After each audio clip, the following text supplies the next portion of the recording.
Assalamualaikum warahmatullahi wabarakatuh. Kita kembali lagi dalam Sarasehan 100 Ekonomi Indonesia 2025 yang dengan bangga diselenggarakan oleh Indef dan CNBC Indonesia. Kita berikan tepuk tangan yang meriah untuk Indef. Bapak dan Ibu, pagi tadi kita telah simak bersama dialog eksklusif dengan bahasan dialog seputar hilirisasi dan selanjutnya kita akan lanjutkan bahasan lebih dalam lagi seputar kedaulatan pangan dan juga swasembada energi. Kedaulatan energi bersama dengan moderator kita Ibu Afiliani. Kami persilahkan Ibu. Terima kasih Safrina. Baik Bapak Ibu sekalian, di sesi yang kedua ini seharusnya satu-satu, tapi kali ini menterinya sangat kompak. Jadi hari ini kita akan mengundang Bapak Bahlil Lahadalia, Menteri Energi dan Sumber Daya Mineral Republik Indonesia. Kami persilakan ke atas panggung. Dan juga Bapak Zulkifli Hasan, Menteri Koordinator Bidang Pangan Republik Indonesia. Kami persilakan. Selamat datang Pak Bahlil. Silakan, selamat datang. Terima kasih, baik Pak. Silakan Pak Zulkifli. Selamat datang Pak. Kami persilakan. Baik Pak Bahlil dan Pak Zulkifli, jadi kedua-duanya ini memang di Asta Cita itu menjadi poin penting ya. Satu adalah kedaulatan energi dan satu adalah kedaulatan pangan. Itu menjadi satu poin penting di dalam, makanya kita angkat pada saat ini, dan memang 1 tahun sudah pemerintah Bapak Prabowo, tentu saja kita sudah melihat progresnya seperti apa ya. Dan kalau energi sebenarnya kita melihat arahnya pada energi terbarukan tuh sangat progresif ya Pak sekarang ya, sudah mempersiapkan berbagai hal. Dan memang hari ini kita ingin sepertinya mengangkat tentang energi terbarukan itu sejauh mana memang strateginya dan kemudian partisipasi dari BUMN, kemudian swasta itu seperti apa. Dan kalau kita lihat di satu sisi memang negara lain sekarang malah kembali ke batu bara gitu, sedangkan kita malah mulai berani untuk energi terbarukan. Nah, kita pernah lihat di masa-masa lalu ketika harga BBM murah, kita pindah lagi Pak ke BBM. Nanti kalau BBM mahal baru pindah ke EBT gitu. Tapi ini sejauh mana konsistensinya. Ya, nanti kami persilakan Pak Bahlil untuk menyampaikan sedikit apa sih gambaran strateginya. Nanti tentu saya akan memotong untuk bertanya tentang hal yang Bapak sampaikan. Silakan Pak. Baik, terima kasih. Assalamualaikum warahmatullahi wabarakatuh. Waalaikumsalam. Shalom dan salam sejahtera untuk kita semua. Yang saya hormati Bang Zul, Pak Menko Pangan. Ini kalau kita bicara dengan Menko ini bahaya Pak. Cuman kita dua ini kan ketum partai. Jadi agak kampanye dikit di depan para ekonomi ini kelihatannya. Ibu Afiliani yang saya hormati, Bapak Ibu semua, Prof Didi yang saya hormati. Saya hanya memberikan highlight beberapa waktu sesuai dengan apa yang disampaikan di sini. Yang pertama, sebelum saya memulai kerja, kita harus lihat baseline kita dulu. Menengok ke belakang sekarang dan ke depan. Tentang lifting dulu. Bicara tentang kedaulatan energi, bicara tentang lifting. Lifting kita tahun 96-97 itu 1,6 juta barel per day. Dan konsumsi kita itu hanya 500 ribu barel per day. Slide-nya ada nggak? Ini di Indef ini soalnya, jangan sampai kita nggak ada slide. Nanti hanya kepada Tuhan kita percaya, manusia butuh data nih soalnya. Nah, kemudian kita ekspor itu 1 juta barel per day. Kemudian turun terus, bahkan 96-97 itu sempat APBN kita 40% itu bersumber dari sektor energi. Kemudian di 2020 ini turun terus, lifting kita turun terus. Di 2024 begitu saya masuk jadi Menteri ESDM, itu lifting kita itu 580 ribu barel per day. Turun. Target APBN waktu itu 605 ribu barel per day. Di mana konsumsi kita itu sudah mencapai 1,5-1,6 juta barel per day. Maka kemudian impor kita kok seperti ini yang keluar. Bukan. Lifting. Aduh kacau ini. Besok saya kasih turun pangkat ini yang main ini barang ini. Bahaya nih, sekjen mantan direktur Indef kelihatannya ini. Belum di brief ini kelihatannya. Nah, kemudian pada saat sekarang target kita 605 ribu barel per day di 2025. Bayangin kita harus bekerja keras, incline itu kan 10-15%. Tapi sisi lain kita harus mempertahankan lifting, kemudian kita naikkan. Alhamdulillah sekarang, per sekarang nih, lifting kita sudah naik menjadi 605.000 sampai 607.000 barel per day. Jadi target APBN 2025 ini sudah tercapai. Jadi kalau kita bicarakan Indef ini kan selalu by data ini. Nah, biasanya kalau jebolan Indef itu, Bang Didi, kalau yang ibarat ngaji dari juz pertama sampai juz 30 tamat, itu keluarnya hebat-hebat. Tapi ada yang keluar baru 10 juz sudah menganggap 30 juz paham. Nah, ini repot ini kira-kira. Nah, yang kedua, apa sih strategi kita sekarang? Nah, strategi kita adalah bagaimana untuk melakukan kedaulatan energi. Ada 3. Satu adalah meningkatkan lifting dengan mengoptimalkan sumur-sumur tua yang ada. Sumur kita ini udah pada tua semua. Teknologi EOR. Yang kedua, kita meminta bahkan setengah memaksa kepada K3S yang sudah selesai POD. Yang sudah lama nggak jalan-jalan. Kemarin saya lakukan untuk impact. Sekarang mereka udah jalan.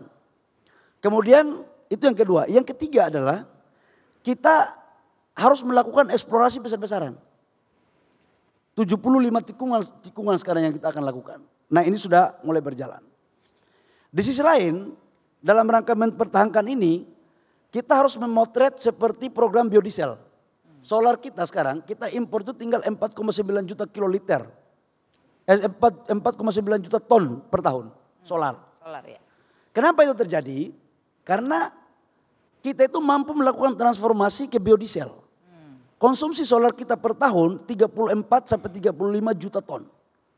Jadi sekarang tinggal 4,9 juta karena kita menuju kepada B40 dan B50. Nah, sekarang kita mau bikin di bensin. Bensin itu kita sekarang 42 juta ton per tahun. Impor kurang lebih sekitar 22-23. Caranya bagaimana agar kita tidak terlalu banyak impor? Kita harus mendorong ke E10E20, etanol. Etanol ini adalah bahan bakunya dari jagung, tebu, kemudian singkong. Dan ini tidak hanya sekedar untuk mempertahankan energi kita, tapi juga menciptakan lapangan pekerjaan dan pertumbuhan ekonomi di daerah-daerah. Jadi ada instrumen pertumbuhan yang bisa kita lakukan. Jadi sangat tidak benar kalau ada diskusi-diskusi oleh berbagai kelompok yang mengatakan bahwa etanol ini adalah barang yang gak bagus. Oh, India sudah pakai E30, Amerika sudah pakai E20, Thailand sudah E20. Bahkan di beberapa negara di Amerika itu sudah E85. Jadi kita itu jangan apa ya, ya selalu berpikir sesuatu yang seolah-olah ada sesuatu gitu.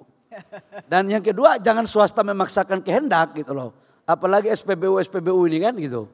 Jangan dikirain kita nggak paham seperti orang Papua bilang, adek kau baru mau tulis, kakak sudah baca. Itu.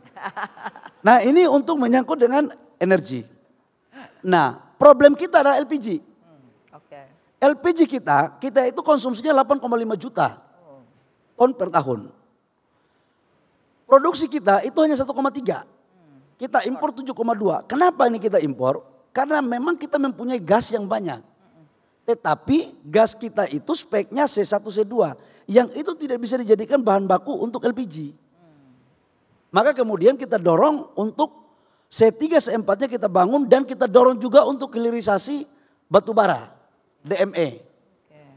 Nah, ini untuk menyangkut dengan urusan LPG. Sekarang bagaimana energi baru terbarukan?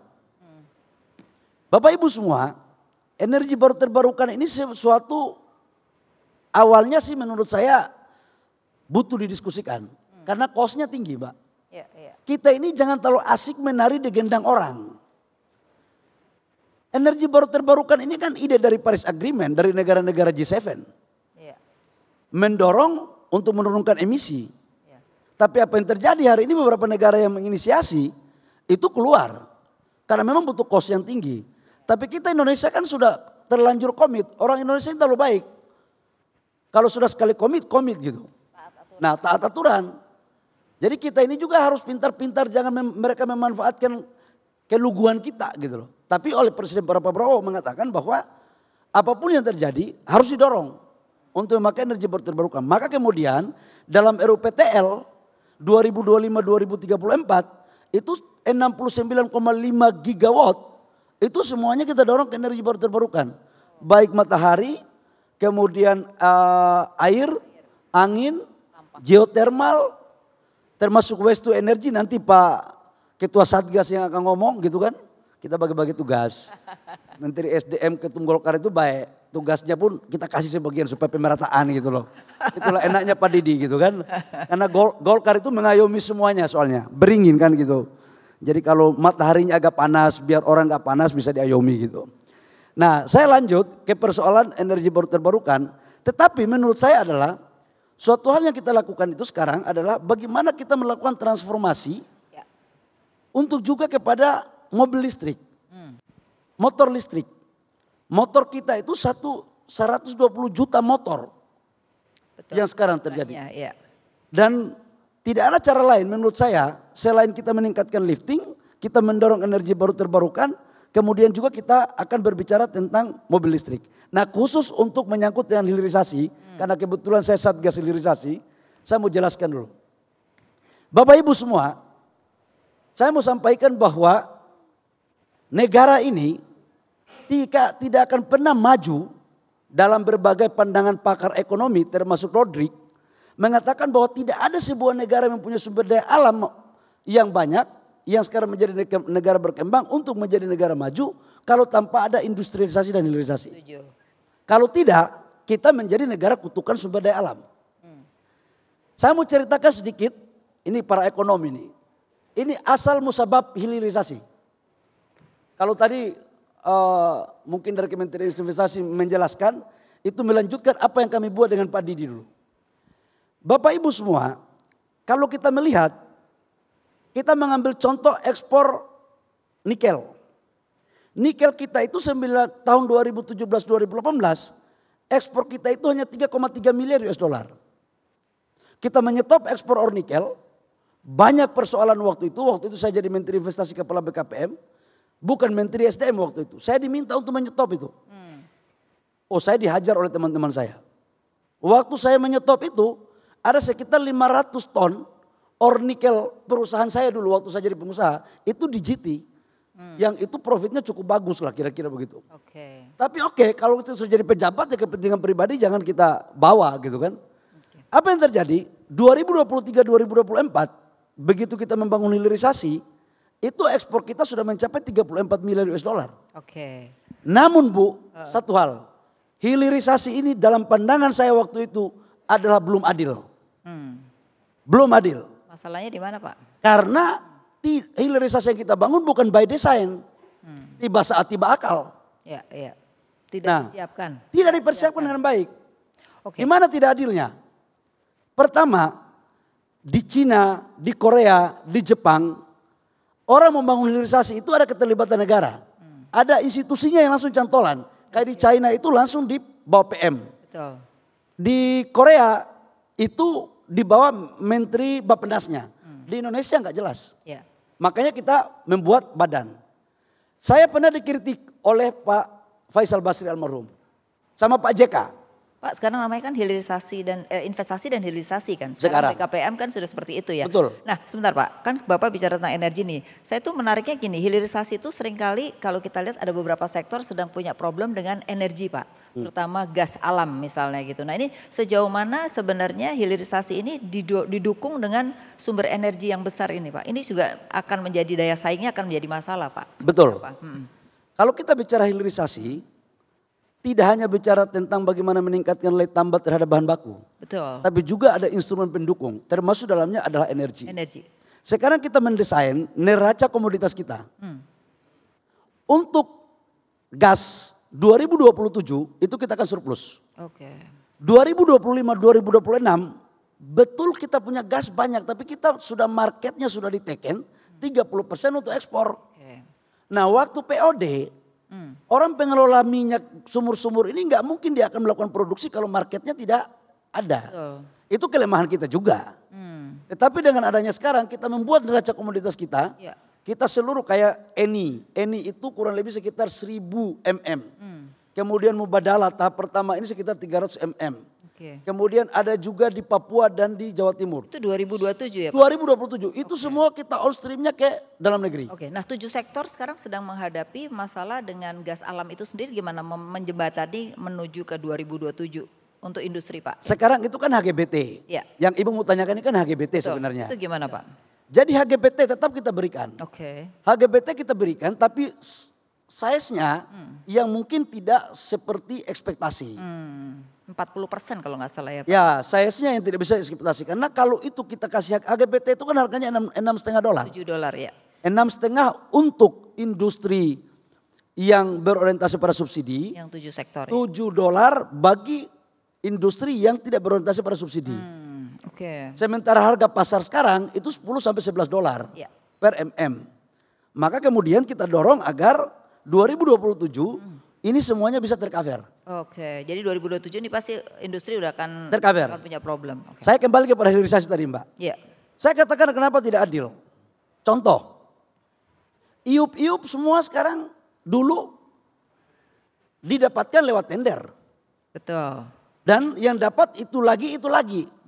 Dan sebagian besar kantornya di Jakarta. Saya sebagai mantan pengusaha daerah merasa ini nggak adil. Kita rubah undang-undang Minerba. Kita kasih porsi untuk orang daerah, untuk BUMD, koperasi, UMKM. Kita jadikan orang daerah itu jadi tuan di negerinya. Jangan jadi penonton ketika investasi masuk. Oke. Yang berikut, kita juga harus bicara tentang pembiayaan. Dulu kan nggak ada perbankan nasional kita yang membiayai secara baik. Mohon maaf ya, saya memberikan masukan sedikit para ekonom ya. Perbankan kita coba cek di tahun 2022, mana perbankan yang membiayai hilirisasi. Setelah itu para ekonom mengatakan bahwa hilirisasi itu hanya bertumpu pada asing. Tidak pada dalam negeri. Yang bohong gimana, yang biayai kreditnya di luar. Maka kemudian saya katakan bahwa harus ada lembaga pembiayaan. Ya. Supaya nilai tambahnya semuanya dalam negeri. Alhamdulillah Pak Presiden Prabowo mempunyai komitmen untuk membangun Danantara. Dan sekarang semuanya dibiayai oleh Danantara. Sekarang kita dari Satgas Hilirisasi sudah mengajukan 18 proyek yang dipimpin oleh Prof. Erani. Dengan total nilai investasi hampir 300 triliun. Di Danantara yang akan membiayai ya? Danantara. Ya, ya. Supaya apa? Nilai tambahnya semua dalam negeri. Oke. Jadi itu udah mulai berjalan yang Udah mulai jalan. Pra FS-nya udah, sekarang FS udah putus di atas, sekarang tinggal eksekusi. Dan 75% dari situ dari sektor SDM. Baik. Nah, yang berikut lagi menurut saya, hilirisasi ini sebagai trigger pertumbuhan ekonomi. Tetapi harus dikelola dengan baik, harus berkelanjutan, harus ada lingkungan yang memadai. Baik. Nah, itulah kemudian ke depan hal-hal ini yang menjadi fokus kita di SDM. Untuk satu sisi mempertahankan kedaulatan energi, tapi hilirisasi di sektor mineral batu bara dan oil and gas juga merupakan bagian terpenting untuk membuat ketahanan energi dan substitusi terhadap impor yang selama ini kita dapatkan. Jadi hilirisasi ini akan membuat sebenarnya Indonesia akan punya daya saing yang lebih tinggi ya. Pasti. Itu harusnya. Oke, baik, kalau terima tidak kasih. kita menjadi negara kutukan sumber daya alam. Baik. Menurut Prof. Didik Rahbini waktu ujian saya. Terima kasih Pak Bahlil, nanti kita akan ada penanggap Pak Bahlil, tapi kita mau dengar dulu Pak Zulkifli ya, supaya karena ini mau duet jadinya kita dengar dulu Pak Zulkifli. Jadi kalau Pak Zulkifli kaitannya adalah bagaimana meningkatkan produktivitas pangan Pak, karena kan kita kelihatan sudah ada kenaikan daripada produksi nasional ya. Nah salah satunya adalah beras, tapi juga kan kita harus mikirin komoditas lain di luar beras, karena kontribusi makan orang miskin tuh 50% itu justru dari pendapatan itu adalah pangan. Nah ini kan arahnya adalah kemandirian pangan, tapi sekedar baru beras, tapi sejauh mana juga komoditas lain Pak. Lalu arah kebijakannya seperti apa sehingga memang benar-benar kita bisa membuktikan bahwa kita memang mandiri pangan. Silakan Pak Zulkifli. Apa Leni, terima kasih. Jadi di pemerintahan Pak Prabowo itu sebetulnya melakukan sesuatu yang baru. Merupakan koreksi dari kebijakan-kebijakan selama 28 tahun kita reformasi. Kalau selama 28 tahun kita sebut pasar bebas, ini sekarang mulai ditata. Ya. Pertama negara harus kuat.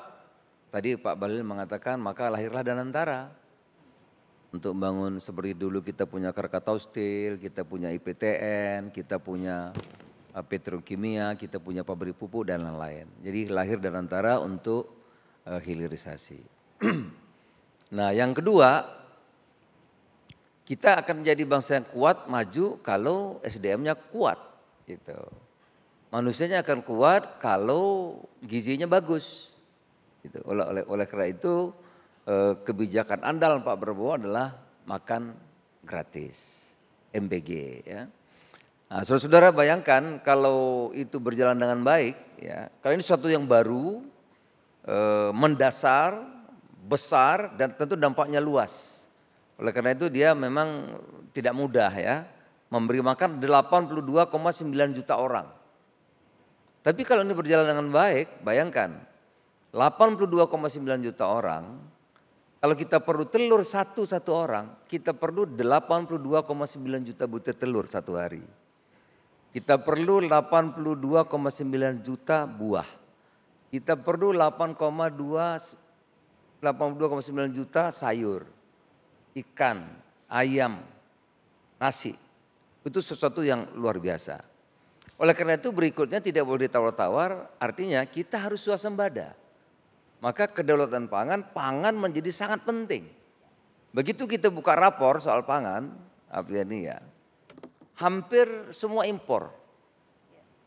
Beras tahun lalu kita impor 4,5 juta ton beras. Tahun lalu kita impor jagung tahun lalu hampir 3 juta ton. Kita impor garam kira-kira hampir 2,5 juta ton. Kita impor gula lebih kurang 5 sampai 6 juta ton. Kita impor kedelai hampir 3 juta ton. Jadi hampir semua itu impor kita. Tidak mudah. Padahal pertanian ini kalau kita bisa selesaikan, itu menyelesaikan sepertiga masalah Indonesia. Karena yang miskin itu petani, ada Pak Damur di sini, ada nelayan, peternak. Ya. Oleh karena itu kita pelajari dong, kenapa seperti ini? Oh itu nomor satu regulasi. Oleh karena itu kita pertama minta kepada Bapak Presiden untuk deregulasi. Misalnya contohnya pupuk saja, pupuk akan sampai petani itu mengikuti 144 aturan. Oleh karena itu tidak heran kalau pupuk itu sampai petani pada waktu musim panen. Padahal diperlukan ini sebetulnya kan pada waktu mau tanam itu ya. Sawah kita saya pelajari, ya saya kan bukan background pertanian, kalau Prof Didi ya. Saya lihat, tapi sebetulnya sederhana, persoalan itu sederhana. Itu soal akal sehat aja sebetulnya. Makanya Pak Bahlil cepat megang SDM sebentar langsung lari. Memang dasarnya cerdas beliau kan. Oh, Pak Bahlil jangan main, kadang-kadang bisa tertipu kita. Pura-pura nggak paham gitu ya. Ini 2 tahun direbut semua Pak, 2 tahun Pak. Habis sama Pak Bahlil semua. SDM, Ketua Umum Golkar, doktor. Wah ini saling ini nih ya. Kita perlu 20 tahun Pak, ini 2 tahun aja beres. Nah saya teruskan, jadi sederhana kita lihat berapa sih sawah ini luasnya. Oh luasnya 7,4 sampai 7,5 juta. Luas tanamnya 10 juta. Loh, kalau 2 kali kan 15. Kalau 10 artinya banyak yang 1 kali tanam. Ketahuan ada apa? Irigasi nggak beres. Yang bangun irigasi zaman Pak Harto, sekarang nggak ada. Kenapa irigasi nggak dibangun? Rupanya irigasi itu yang bangun bupati sama gubernur. PU nggak boleh. Dengan luasan 1.000, luasan 3.000 hektar, aturan lagi, soal aturan lagi. Ini kita pangkas ini. Jadi kayak pupuk tadi kita pangkas, tinggal dari Mentan, pupuk langsung ke petani. Irigasi tadinya bupati gubernur kita pangkas, aturannya langsung sekarang pusat bisa PU. Kemudian harga 5.500 gabah 1 kilo. Petani terima 4.000, tengkulaknya luar biasa. Itu di daerah-daerah itu. Nah terus kalau begitu petani bagaimana semangat, nggak untung. Ya kalau nggak untung gimana? Kurang, ya kasih beras 20 kilo. Kurang lagi kasih bantuan 300.000. Itu oke, tapi kita inginkan rakyat kita produktif kan. Pemberdayaan intinya. Jadi secara singkat setelah kita pelajari itu, maka kita perlu aturan-aturan yang baru. Presiden kasih saya Kepres, Perpres, Impres 18. Nah alhamdulillah singkat cerita, kalau tahun lalu kita beras impor 4,5 juta, tahun ini kata BPS, bukan kata saya, kita akan surplus 4 juta lebih kurang, 4 juta ton sampai akhir tahun. Surplus. Nah, surplus seringkali malah petaninya tambah miskin, Pak. Gimana cara untuk bisa tetap menstabilkan antara petani juga sejahtera, tapi masyarakat tidak inflasinya nggak tinggi. Nah, ini dua hal yang nggak mudah. Baik. Bagaimana? Ya, itu saya contoh dulu. 2024 kita impornya 4,5 juta, 2025 nol, nggak ada. Kita nol impor. Tapi di gudang kita ada beras 4 juta surplusnya. Nah sekarang pertanyaannya gimana agar petani makmur? Petani makmur saya minta impres lagi sama Presiden. Kalau dulu harganya 6.000, 5.000, gabah dinaikkan menjadi 6.500. 6.500 nggak bisa berjalan, nggak gampang juga karena tengkulak di daerah luar biasa. Maka ini kita minta bantuan TNI memang. Akhirnya sekarang gabah sudah rata-rata di atas 6.500. Boleh dicek. Bahkan kita berani bertaruh kalau di bawah 6.500 kita ganti rugi. Dan memang nggak ada lagi ya. Tetapi ada juga masyarakat kita yang punya penghasilan di bawah kan.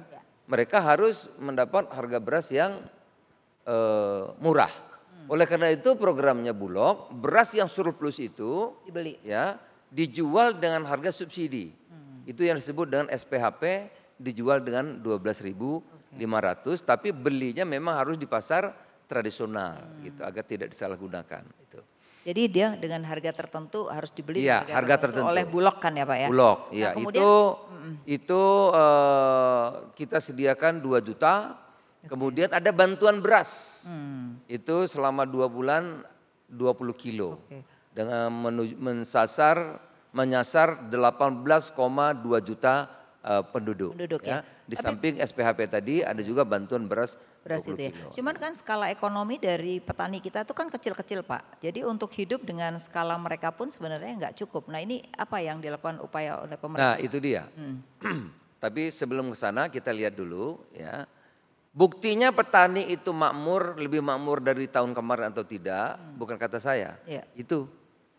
Ya, 2024 nilai tukar petani untuk karbohidrat 116, sekarang 124. Berarti ada peningkatan 6,9. Masih di atas inflasi. Jadi dia lebih makmur tahun lalu. Memang ada yang belum, sekarang kita sedang galakkan, yaitu peternak dan nelayan. Ini masih di bawah, masih 110-an kalau saya nggak salah. Ini tahun ini kan awal tahun kita kan itu perlu waktu, itu yang akan kita genjot besar-besaran. Tadi yang kalau ini karbohidrat nanti protein. Ada ikan kita akan bangun 20.000 lebih tambak di Jawa. Di seluruh kabupaten kita akan bangun juga tambak nanti. Belum ikan tangkap dan garam akan dibangun. 2 tahun kita tidak akan impor lagi. Ya, akan jadi sebenarnya kalau menyelesaikan kemiskinan gampang ya. 30 juta petani selesai kemiskinan sebetulnya itu teratasi. Pak. Bayangkan kalau programnya Pak Bahlil tadi nggak usah 20, 10 aja. 10% aja itu etanol atau metanol. Itu nanti tidak ada lahan yang kosong. Apabila ini nggak ada. Karena harga singkong itu akan 1.400, 6 kilo kan untuk 1 liter, 1.400. Jagungnya harganya 6.000, 6.500. 1 hektar tanah itu paling murah, paling rendah akan mempunyai penghasilan 75 juta. 75 1 hektar untuk tanam singkong, tanam jagung lebih untung lagi. Jadi sawah lebih untung lagi. Jadi setiap hektar tanah kita itu akan bernilai setahun 75 sampai 80 juta. Bagaimana? Masalahnya dulu kenapa? Nggak ada yang beli Pak. Iya. Saya tanam singkong nggak ada yang beli. Kalau Pak Bahlil bikin etanol, berapa pun singkong ditampung, waduh Pak. Berarti harus ada kontrak untuk membeli ya secara pabriknya. demandnya. Kalau etanol kan kita pakai terus kan. 10% itu perlu 1 juta. 1,3 juta. Bayangkan tuh, nggak ada tanah kosong itu. Artinya inilah intinya pemberdayaan, ya pemberdayaan. Artinya berarti di sini ada koordinator dong Pak. Kalau nggak dikoordinasi kan orang-orang tuh nanam semaunya gitu. Nah itu berarti ada koordinator. Tentu, maka kita perlu koordinasi. Dulu kan pangan nggak ada koordinasi, sekarang ada. Ya. Nah jagung kita sudah nggak impor lagi, kecuali yang untuk bahan industri itu pun impornya sedikit. Kira-kira kita impor kira-kira 1,8, tahun lalu 3 juta lebih. Garam kita konsumsi sudah tidak impor, termasuk gula yang konsumsi enggak. Kecuali untuk industri kita masih impor. Target kita 2 tahun. 2 tahun ini garam tidak lagi, jagung tidak lagi, tapi gula masih. Iya. Masih. Oke. Nah, pangannya apa lagi? Apa selesai? Belum, ini baru optimalisasi. Yang kita lakukan ini baru optimalisasi yang ada, belum kita melakukan sesuatu yang baru, karena ini baru sementara. Ya. Jadi tadi kita surplus sementara saja. Baru 1 tahun Pak. 1 tahun sementara. Tapi yang paling penting artinya kita ini bisa. Saya baru menyelesaikan pekerjaan besar di tempatnya Pak Bahlil, itu luar biasa. Ini ada namanya kita ingin membangun Wanam. Wanam itu di Papua ya, kita akan bangun 1 sampai 2 juta di situ. Ini pekerjaan 10 tahun. Kemarin 1,3 bulan enggak kelar-kelar ini. Presiden perintahkan kepada kami, saya lakukan koordinasi. Ini pekerjaan yang rumit 1 bulan bisa kita selesaikan. Ternyata kita ini bisa, asal mau sebetulnya. Ya. Dengan demi merah putih, niat yang tulus, tanpa konflik of interest, ya sehingga tim itu bisa kuat, bisa jadi satu. Ini pekerjaan 10 tahun saya bisa selesaikan 3 minggu. Itu kalau dilihat itu, yang tanda tangan begitu banyak. Ada DPRD, ada Bupati, ada Gubernur, ada Menteri PU, ada Menterinya Pak Bahlil, Pak Nusron Wahid, ada Menteri Lingkungan Hidup, ada Menteri Kehutanan, ada Tata Ruang, ada pelepasan kawasan hutan, ada kajian strategis, ada namanya HGU, macam-macam. Ya. Ini bisa kita selesaikan. Ini untuk sesuatu yang baru Pak. Kalau tadi sementara, kita harus membangun sawah yang baru. Susah ya, memang susah dong, nggak ada yang mudah. Kita membangun di mana? Jawa tanah nggak ada lagi, yang ada ya Papua. Luar Jawa. Atau di Kalimantan. Itu kan tanahnya ada gambutnya. Tanaman pangan ya Pak. Nggak gampang, tidak mudah, tapi harus. Ya. Harus kita kerjakan. Apalagi tahun depan kita perlu 82 juta. Perlu Berarti ada 4 program juta beras tambahan. Berarti transmigrasi mulai dijalankan? Enggak, kita harus pertanian modern. Oke. Ya, mekanisasi Pak. Kenapa? Ini baru sawah baru. Belum nanti mengenai paritesnya Pak. Kita 1 hektar sawah 6 ton, 5 ton. Sementara Vietnam bisa 10 ton. Gula, Avril ini tahu. Thailand itu berapa? Untuk menghasilkan 1 kilo gula, Rp3.000. Brazil kurang 3.000, 2.800. Iya. Kita menghasilkan 1 kilogram gula 10.000. Iya, baik. Ya kan? Kenapa? Paritasnya Pak, kita mulai zaman Belanda itu aja. Jadi sekarang 30 tahun yang lalu itu aja. Jadi mulai perlu dikembangkan. penelitian baru ya. Jadi banyak PR sebetulnya masih kita lakukan. Nah, kalau ini sudah semua, maka perlu ada pemberdayaan berikutnya. Apa? Pemberdayaan berikutnya, ekonomi harus tumbuh dari gerakan rakyat, dari desa. Maka Presiden melahirkan apa kita sebut dengan Koperasi Desa Merah Putih atau Koperasi Kelurahan Merah Putih. Jadi desa diharapkan menjadi sentra pertumbuhan ekonomi yang baru. Desa harus punya akses kepada sumber-sumber dana, akses kepada sumber-sumber produksi. Sehingga pemberdayaan di desa bisa terjadi. Jadi Koperasi Merah Putih ini nanti hubungannya dengan pangan adalah menjadi deliver kepada koperasi nanti warung-warung. Optaker. Oke. Tapi memang tidak mudah. Begitu kita membangun gudang sebesar 600 meter persegi, itu banyak yang marah. Wah ini nanti dana desa begini, ribut sekali. Paling sudah diperlukan, kalau ada gudang dia akan jadi optaker. Ya. Jadi kalau petani punya gabah, gudangnya bisa beli, jagung bisa dibeli, sayuran nanti ada cold storage bisa dibeli, rakyat ada bikin peternak telurnya bisa dibeli. Kopdes kerjasama dengan nanti dapur SPPG. Ada pasarnya beli, MBG. sayurnya dibeli, ikannya dibeli, ya kan? Gabah, jagung setor sama Bulog. Kalau Bulog kita masih kelebihan jagung, kita ekspor.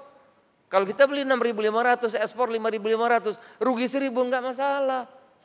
Tapi kan petani kita yang dapat subsidi, bukan kita impor. Kalau kita impor kan petani luar negeri yang dapat subsidi. Gitu. Jadi PR-nya banyak masih. PR-nya banyak. Baik, kita sudah mendengarkan ya apa yang disampaikan Pak Bahlil dan juga Pak Zulkifli. Sekarang biasa Pak, ekonom harus ada nanya juga ya Pak. Oke, saya kasih Pak Bahlil 1 penanya dan juga Pak Zul 1. Yang pertama Pak Fadil Hasan, Ekonom Senior Indef, silakan pada Pak Bahlil. Terima kasih Bu Afi, Pak Bahlil, Pak Zulkifli Hasan yang saya hormati. Saya diminta untuk memberikan pertanyaan atau tanggapan terhadap ke Pak Bahlil ya. Jadi mungkin singkat saja Pak, jadi apa yang disampaikan oleh Pak Bahlil secara singkat tapi jelas, komprehensif dan surprisingly banyak juga capaian yang dihasilkan dalam setahun terakhir oleh Pak Bahlil ini. Tapi saya ingin menyarankan Pak supaya ada kesejalanan antara capaian yang sangat luar biasa tersebut dengan persepsi publik. Itu Pak Bahlil itu harus lebih intensif dan masif ya memberikan komunikasi publik kepada masyarakat ini supaya itu tadi ada kesejalanan antara apa yang dihasilkan dengan persepsi tersebut gitu. Dan saya kira nanti Pak Bahlil bisa memerintahkan Pak Sekjen ini untuk untuk lebih ini lagi, ya kan, lebih efektif lagi, lebih baik lagi memberikan itu komunikasi publik itu. Kemudian yang kedua yang terakhir Pak, tadi Bapak menyampaikan rencana tentang transisi ke energi yang baru dan terbarukan itu. Ini saya kira juga ini suatu agenda yang sangat pasti didukung oleh semua pihak Pak. Ini menjadi agenda dunia ya kan, karena perubahan iklim, pemanasan global dan seterusnya. Tapi juga di sisi lain untuk bisa menjalankan agenda ini dengan baik perlu reformasi dari sisi rezim energi yang konvensional tersebut. Nah dalam konteks ini misalnya di Indonesia kan kita masih memberikan subsidi Pak. Ya kan, sementara di negara-negara lain justru energi konvensional itu dipajaki Pak. Dan kemudian memberikan subsidi kepada energi yang terbarukan tersebut gitu. Nah Bapak, saya kira dengan kepemimpinan Pak Prabowo dan Pak Bahlil ini, reformasi itu harus dijalankan walaupun mungkin secara bertahap, tidak drastis gitu. Jadi saya kira terima kasih itu Pak Fadil. harus dilakukan secara sesegera mungkin. Gitu. Oke, terima kasih Pak Fadil. Dan berikutnya pertanyaan kepada Pak Zul. Pak Zul, Profesor Sahara, guru besar dari IPB, di mana ada di meja 7. Silakan.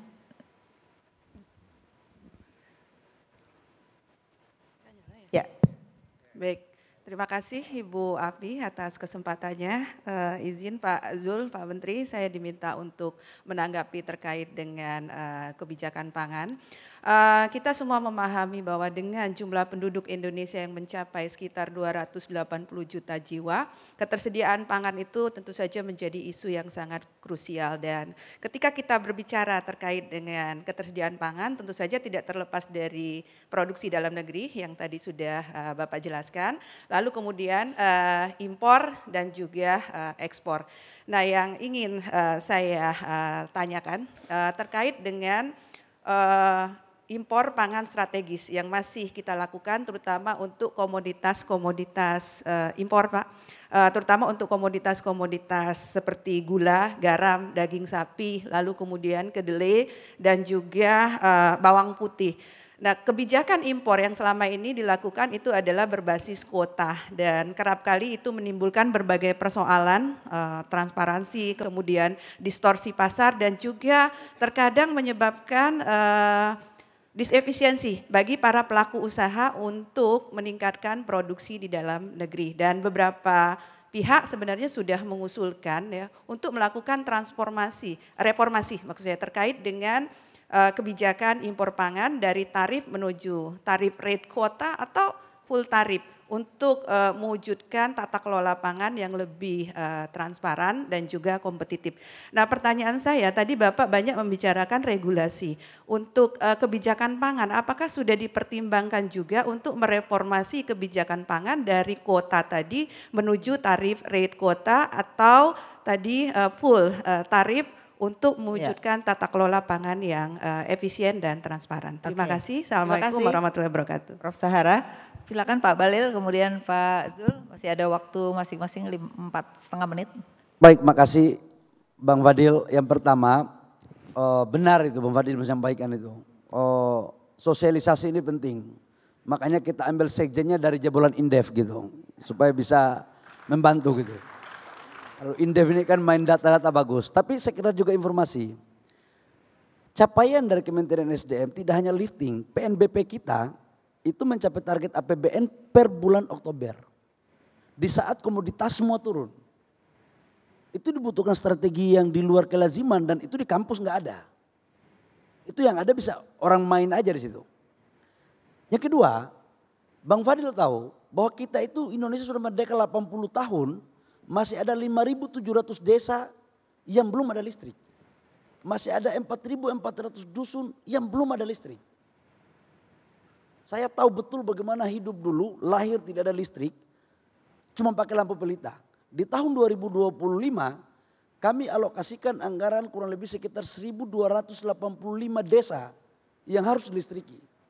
Kami targetkan sampai dengan 2029, 2030, insya Allah seluruh Republik Indonesia dari Sabang sampai Merauke semua sudah tidak ada listrik dengan baik. Ini bentuk keadilan sosial. Cuman yang gini-gini kan kadang-kadang sosmed nggak angkat, yang lain-lain aja itu. Kadang-kadang aku nggak ngomong tangan pun jadi viral barang itu. Gitu. Nah itu menyangkut dengan hal-hal yang kita lakukan di 2025 terkait dengan energi.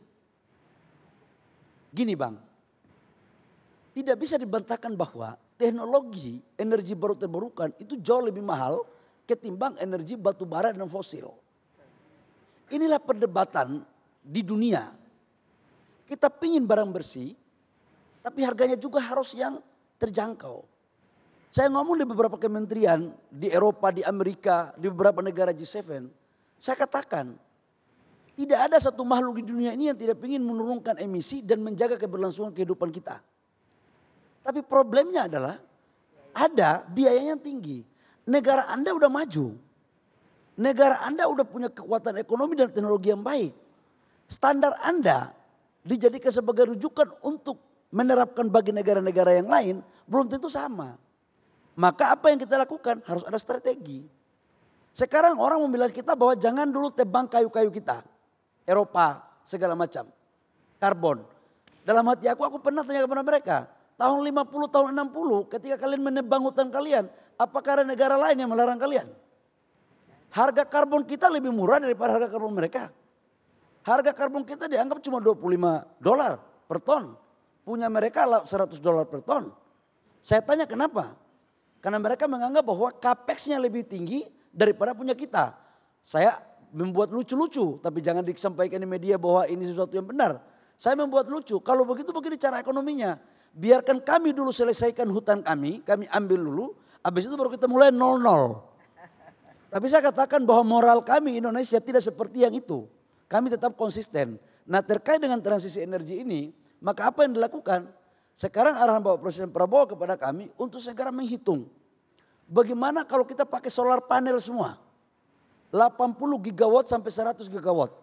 Di India, Pak Presiden menyampaikan kepada kami bahwa ada sampai 3 sen per kWh. Tim saya udah turun, udah balik dari sana dan sudah menghitung. Nah kalau ini ekonomis pakai solar panel, maka sebagian besar kita akan dorong untuk pakai solar panel. Ini sekarang sudah masuk di finalisasi. Ya. Belum bisa saya bocorkan sekarang karena saya laporkan ke Presiden dulu. Ya. Baru saya laporkan ke Indef. Jangan gitu. sampai Presiden Karena kalau tidak, nah Indef. termasuk regulasi. Ya. Regulasi kita melakukan besar-besaran. Waste to energy itu kita rubah perpres. Yang tadinya cuma 12,5 sen per kWh, sekarang bisa sampai 20 sen. Supaya apa? Ini ekonomis. Ya. Termasuk di sektor-sektor energi yang lain. Jadi saya pikir Bang Fadil ini udah cocok menurut saya Pak Sekjen. Terima kasih. Ya kalau boleh izin sama Indef supaya bisa membantu kita dalam merumuskan terjadinya reformasi birokrasi di sektor energi dalam rangka mewujudkan apa yang menjadi pikiran Bapak Presiden dan pikiran stakeholder negara juga. Ya. Sudah barang tentu kita mau barang bagus tapi juga jangan membebani negara yang terlalu mahal. Yes. Supaya semuanya enak. Oke, terima kasih Pak Bahlil. Terima kasih yang perlu banyak. saya sampaikan. Jadi Terima kasih. sudah kita bisa mengetahui ya apa arah kebijakan pemerintah ke depan terkait dengan energi. Karena energi ini menjadi satu hal yang paling penting di seluruh sektor baik dunia usaha maupun juga di masyarakat. Kami usahakan Pak Zul untuk menjawab waktunya. Udah tepat itu Pak Fadil itu. Bani Hasan juga itu. Pinter itu, Bani Hasan itu. Boleh. Silakan Pak Zul. Tadi Ibu dari IPB ya? Ya. Ya memang kita itu pilihan. Tapi kalau rejim tarif sudah nggak boleh. Karena kita hampir semua sudah SEPA. SEPA itu Comprehensive Economic Partnership Agreement. Jadi zero tarif. mau dengan Tiongkok, dengan manapun kita sekarang sudah kalau kita kenakan tarif, dia kenakan tarif juga. Saya ambil satu contoh tadi, kalau gitu kita bebas saja, nggak usah. Maka kita tidak akan pernah swasembada. Gula itu orang bikin 3.000 sekilo. Kita bikin 10.000. Jadi kalau ibu pasar bebas, kita tidak pernah akan tanam gula. Ya ibu IPB yang saya saya jelaskan. Jagung, kalau ibu kasih bebas saja, tidak usah diatur-atur. Kita tidak akan pernah bisa tanam jagung, karena jagung orang cuma 3.400, kita 6.500. Sapi, kita akan impor daging sapi itu bisa 1 juta. Pilihannya, kita mau impor daging sapi saja atau mau sapi hidup. Kalau sapi hidup, kita punya nilai tambah. Kalau kita mau sapi breeding, maka dia 7 tahun bisa beranak. Kalau kita memilih breeding atau penggemukan sapi, maka daging bekunya harus diatur. Ini pilihan aja. Gitu. Itu yang disebut kuota itu. Jadi kalau kita milih bebas, maka di sini nggak akan ada sapi gemuk. Saya kasih contoh. 50 tahun yang lalu Indonesia impor sapi dari India, sapi putih. Brazil impor sapi dari India juga sama-sama. Kita kasih Tuhan yang ngurus. Mereka diteliti, Pak. Sekarang sapinya Brazil 200.000 ekor lebih. Kita sekarang impor sapi besar-besaran. Nah, sekali kita tinggal pilihan. Kita mau milih yang mana gitu. Tidak mudah, ya, satu. Nomor 2, tadi soal iklim, soal Pak, saya nambahkan sedikit. Saya baru terima Kepres mengenai nilai ekonomi karbon, ya, karena kita kadang-kadang suka bertengkar, ya. Sudah keluar Kepres, sehingga nanti kita punya Taman Nasional, kita punya harimau, kita punya biodiversitas yang luar biasa. Tapi kita tidak bisa mengambil manfaat. Maka lahir Kepres untuk saya sebagai ketua Komprah, nilai ekonomi karbon. Jadi nanti ini saya kira bisa juga nanti kerjasama dengan teman-teman. Yang tadi atas dukungan kuat dari Pak Bahlil itu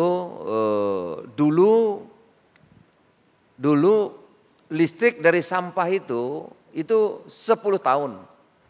tahun izinnya cuma 2. Ngurus izin 11 tahun cuma 2. Ini kita dapat Kepres atas dukungannya Pak Menteri SDM, Pak Bahlil. Saya sudah belum 3 bulan sudah 7 yang akan dibangun, ya. Jadi mungkin 3 bulan paling lama 6 bulan kita akan menyelesaikan 34 izin yang kita disebut dengan waste to energy. Yang ini itu 20 tahun yang lalu negara lain udah biasa.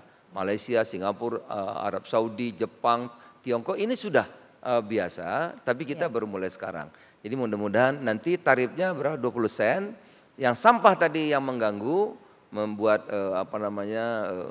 mikroplastik itu kan luar biasa, itu beracun. Ya. Ini kita rubah menjadi energi, ya, menjadi suatu usaha, menjadi listrik, menjadi pendapatan, orang bisa kerja dan seterusnya.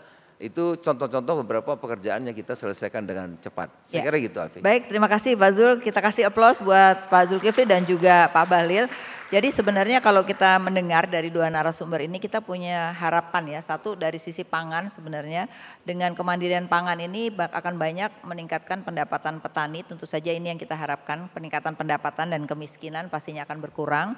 Dan kemudian sebuah pilihan, kita mau pilih pangan yang mana yang kita mandiri itu adalah sebuah pilihan, ya Pak, ya. Tentu saja saya rasa ini juga kita sepakat. Jadi kalau nggak perlu yang terlalu mahal di sini, ya ngapain kita harus harus di dalam negeri. Kemudian untuk energi kita lihat bahwa sudah mulai banyak Kepres yang diarahkan pada energi terbarukan, juga tadi pengelolaan sampah jadi energi, ya Pak. Ini sampah kita paling banyak nih Pak, terutama di kota-kota besar. Jadi ini juga satu harapan bahwa kita sudah mengarah pada zero emission secara bertahap. Terima kasih Pak Zulkifli dan juga Pak Bahlil atas masukannya dan juga mungkin masukan dari teman-teman yang ada di sini. Selamat siang, Assalamualaikum warahmatullahi wabarakatuh. Kami kembalikan Mbak Safrina. Ibu Afi, Bapak Bahlil dan juga Pak Zulhas, terima kasih banyak telah bersedia berdiskusi bersama kami. Kita mungkin persilakan terlebih dahulu untuk foto terlebih dahulu. Mohon agar di tempat terlebih dahulu Bapak Bahlil dan Pak Zulhas untuk foto terlebih dahulu sebelum melanjutkan ke diskusi berikutnya. Foto terlebih dahulu. Kita berikan momen ini sesi diskusi klaster kedaulatan pangan dan kedaulatan energi bersama dengan Bapak Bahlil Lahadalia dan Bapak Zulkifli Hasan. dipandu oleh moderator kita Ibu Afiliana.